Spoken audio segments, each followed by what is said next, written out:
choose to study in the United States and not another country? To be entrepreneur without changing your background. You can also be who you are. Yeah, talking about the English, yeah, I highly recommend students who are thinking to study in the United States. Start English as soon as possible.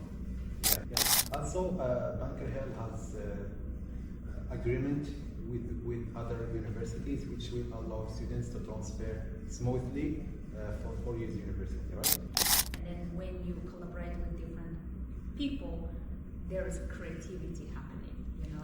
Almost the opportunities I had were because I came to them, not sitting waiting for them to come. Talking about my first job on campus at the International Center. Hello everyone, welcome to this episode of our podcast. Today we will dive into the unique experience of being an international student here in the United States, and we are hosting an exceptional student, Jay, with a remarkable success as an international student. She won scholarships, she served as a president of Student Government Association. Thank you, Jay, for being with us today. Hi, thank you for having me. So would you like please to give us a little bit about your background?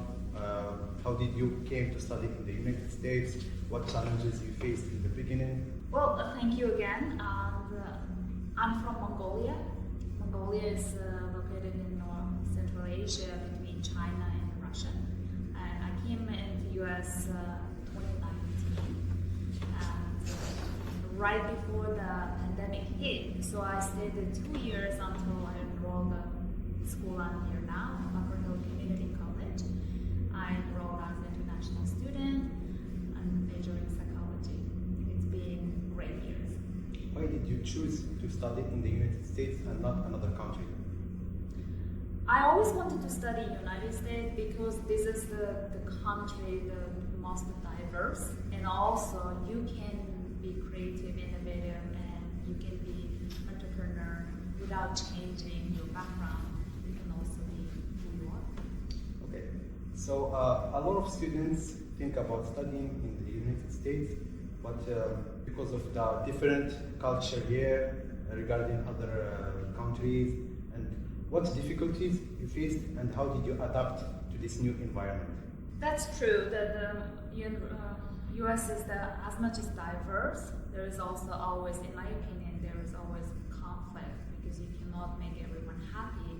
However, if you come here to study and then you are the best place in the world, immersing yourself in diverse culture, language, I don't think you can see anywhere like just walking on the street, you can able to hear like at least 3-4 languages passing by.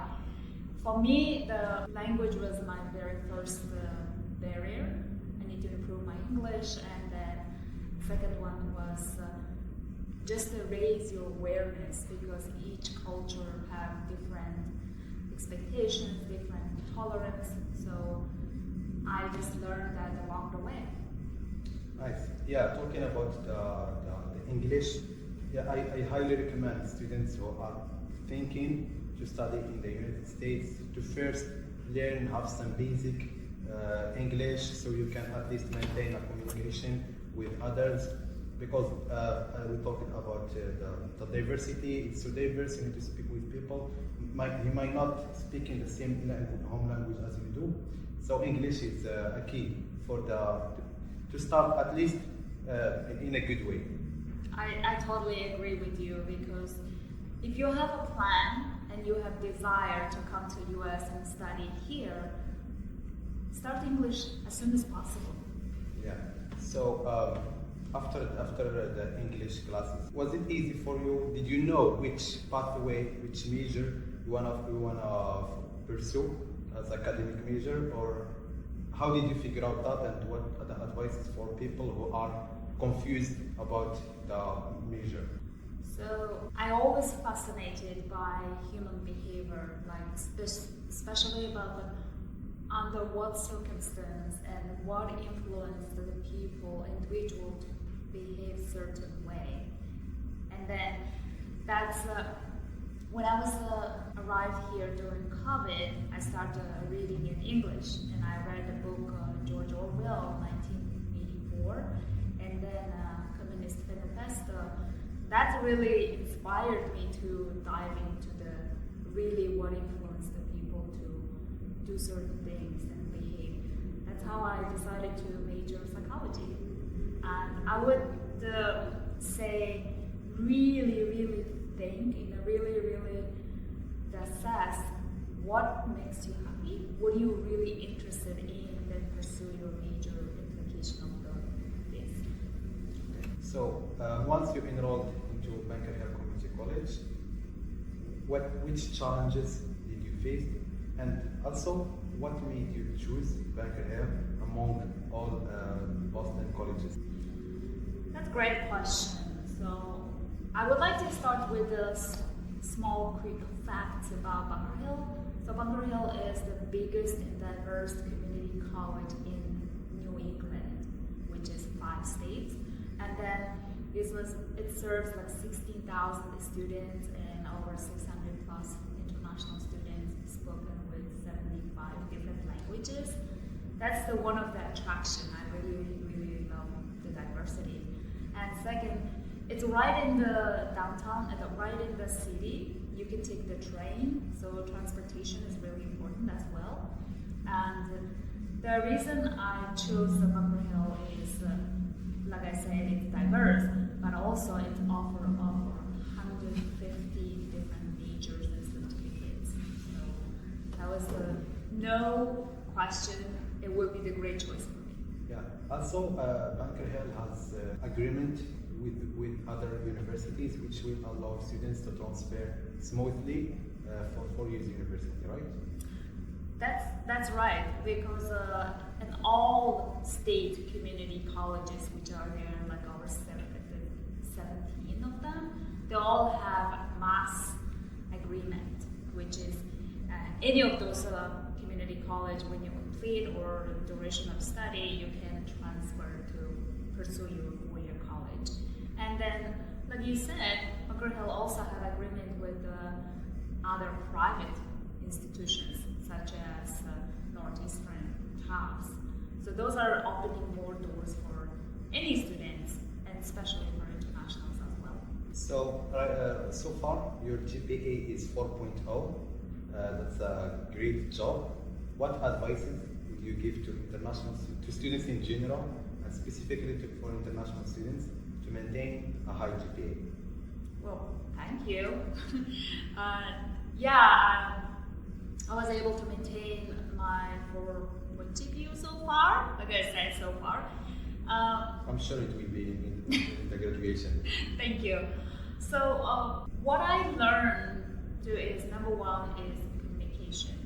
So you have to communicate with your academic advisor, you have to communicate with your professor, you have to communicate with your peers.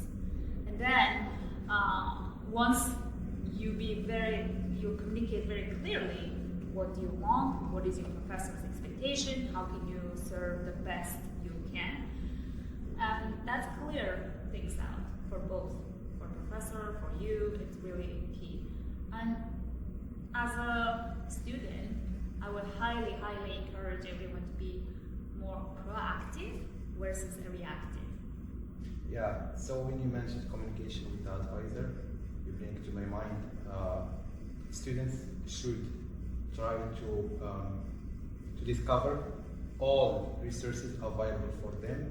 For example, the tutoring center we have, math space, Teach Food Pantry, Single Stop, all those resources will help students so they can maintain a good GPA, good grades. For example, the math space will help students with math who are not facing some challenges with math, and also tutoring center. So checking or discovering resources is very important. Totally, that's a really great point. And not only discovering, but also you can actually, another point is, as an international student, you can connect those departments and then looking for a job on the campus. So right now, as an international student, I am working 3 3 jobs on campus. Just clarify, as an international student, you're only allowed to work on campus up to 18.5 hours per week. And then the way I see the working on campus is opportunity to networking. And then also connect with your professors and peers and different major and networking.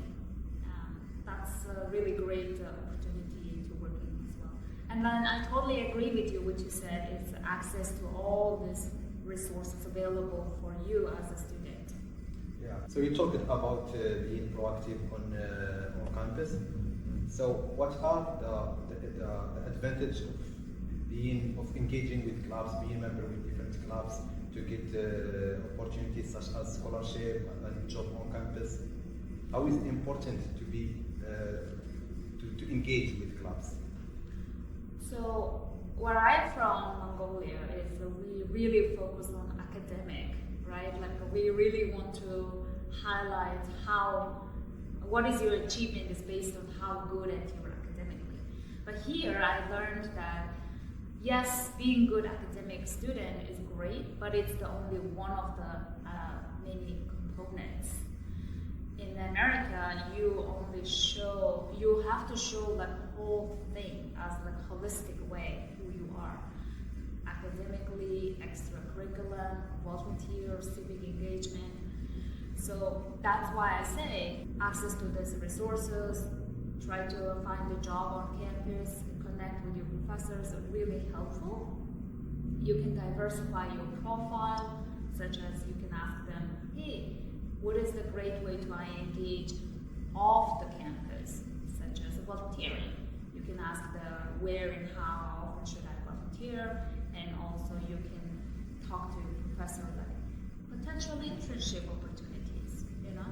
So being proactive, what I mean by that is just approach your professor, approach your advisor, approach your peers before someone coming to you. You be the open, be first. So last spring, you get a scholarship. What advices and what's the key to secure scholarships for students?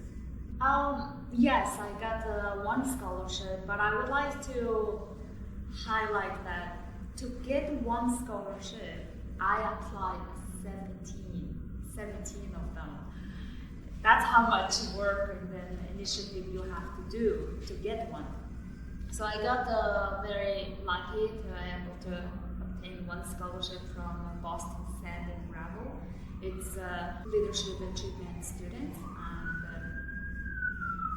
I learned that each scholarship has their unique target, such as they have are you first generation student? Are you female? Are you Asian or Hispanic? Are you majoring XYZ? There's a lot of requirements. And then you have to check that one first. And then you think about your second thing is you are really think about your essay, what they're looking for, and then how you can differentiate yourself from one other, right? For me, it was first generations, and then from international Mongolia, and come here and maintaining GPAs and involving a lot of extracurricular activities on and off campus. So I would highly recommend the students to just apply. You never know until you apply, and then just before you apply, really do your research what this scholarship is looking for, and then how can I differentiate myself in my essay. So in the beginning, I asked you how did you maintain your GPA. Now I'm going to ask you, how did you maintain 4.0 while doing all this? You are so active on campus, you do so much things. How to maintain a high GPA while doing all this? Oh, I just copied myself. I have like 3 of me on campus. I'm joking. This is the only thing I can think about. No. So thank you. But I'm sure I'm not the only one. There was so many amazing students on campus doing amazing things. And I'm very, very fortunate that could identify as one of them. So I took my job on campus. I do 3 jobs, and then I diversified these jobs in different departments. That gives me, while I'm working, I connect with different students, different departments, different administrators, and then learning information from them. Then I can implement, hey, what else I can do? And time management is really challenging sometimes. I'm sure there is a lot of some sleepless night. You know, you have to do assignments, and then you have to do your jobs, and all attend the in-person class. I would say start slowly, like how much free time do you have, and then what kind of clubs, organization you want to join on campus, and then it's not a race. It's just more like going to grow while you grow. It's not like a fast racing competition. It's more collaboration. Also, last year you were the president of Student Government Association. Would you like please to tell us your experience and what's the takeaway from that experience? Oh, sure. And also, sorry to cut you off, why did you decide to become president of Student Government Association? Okay, so I told you I work 3 jobs on campus. One of them was DISH, which is a delivery information and sustainability, and it's a food pantry. And when I worked there, students come and we exchange ideas, we talk, and I realized that yes, the current SGA is doing a lot, but there is not enough information flow, and then connection, the transparency was not there yet. And then I learned that any student can run for any position for SGA. Once a year they have annual election, and I was like, okay, what is the highest position? They say like president or trustee. I say, okay, I want to do the president. And then the president is connect administrators to the students. That's what I want to do. That's why I run for this position, and I was very fortunate to able to get the position. And then first thing we have to do is we have to form our mission statement, and then our mission statement was 3 C's: communication, collaboration, and creativity. I always believe in a clear, concise, consistent communication. When you communicate clearly, you understand what's the problem and how can we solve it together. And then that's the collaboration part come in. And then when you collaborate with different people, there is creativity happening, you know. Yeah. And yeah, I'm very fortunate, was able to serve all the students, and then I strongly believe in teamwork too. Yeah, you did a great job last year. Thank you. So now you are in your last year and you are in the middle of the transfer process. Tell us about it. What student should do before the last meetings? So yes, I'm in the last year of completing my associate degree, majoring in psychology, and meantime also I'm preparing for transfer to 4-year college. I have like 5-6 potential school. The thing I've learned from other students, previous students who successfully transferred to 4-year colleges, is start early. Start early. Do research on how many schools up there, what major they have, what is the support service and everything, scholarship opportunity for each school. That helps you to, from your school, from 30 to 10, your choice become more niche. Then there is called Common App. I didn't know before. It's so sophisticated. They will ask you everything about yourself and your academic, your activity, everything. So therefore, like I said, as soon as you come into the community college or any school, start early, do your research and prepare and diversify your profile, engage on campus, off campus as much as you can. But my point is, number one, your job is be student, good student. Then when you have free times, then you do other stuff. That's why they are called extracurricular activities. Exactly. Extra, because it's extra, you know. Yes. I learned that you are, in my country, Mongolian culture is we taught to be humble, not bargaining about yourself. But in America, this is your future, right? You want to go to good school, therefore, a little bit bargain about yourself. They say fake it until you make it. Exactly. You know, it's basically like talk about yourself as long as you can, right? Diversify, like highlight your achievement, what you have done, how impactful was that activity, you know? It's all about just highlight it yourself. I'm still in the process, so I will let you know what I've learned so far. Oh, I have actually a question for you. Sure. So, I know you have middle of your internship right now, and I'm interested in finding one for me. So far, I'm not being successful. How did you find your internship, and then what is your experience so far doing internship in America as an international student, and what is your takeaways so far? Okay, so as an overview about me, I am majoring in data analytics. So I was taking a class with the professor, SQL classes, and we have been talking. Before I was applying for different internships opportunity, but unfortunately, even I got one, but was not accepted by the international center because it was a paid internship, and I didn't have an internship course in my program. That's why I didn't go for this one. For that one I am in right now, I had a conversation with my professor. We were talking about SQL projects and Python, and he asked me,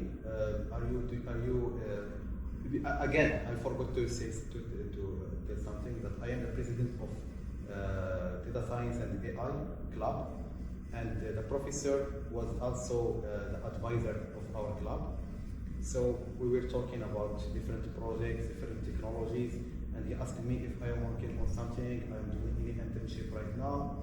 I wasn't at that time, so he proposed for me an opportunity with one of his friends. He had an organization, and they were working on a platform about the ticket system.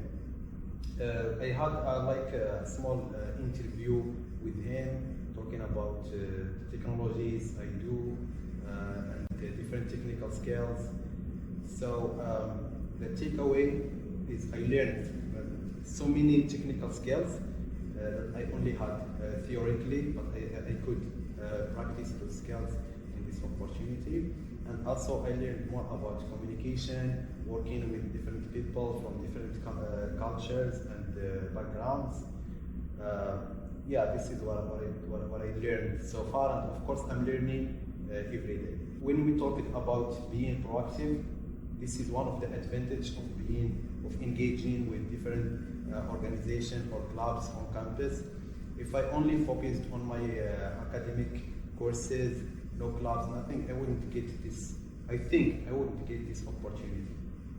I totally agree with you, because I believe in the communication, and then without letting other people know what do you need, where you are, what are you looking for, nobody knows. Exactly. So once you let them know, people genuinely willing to help you. But I don't know for all of it, but genuinely people love to help others.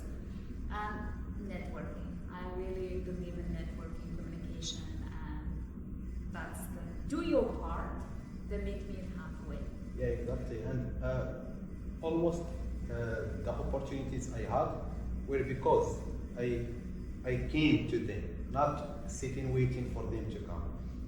Talking about my first job on campus at the International Center. So because they had to change the director of the International Center, so the new director sent us to all international students an email that she's new one. I passed in the office, saying hi, how are you? We changed the discussion, we talked a little bit, and she offered the job for me. Also, dish.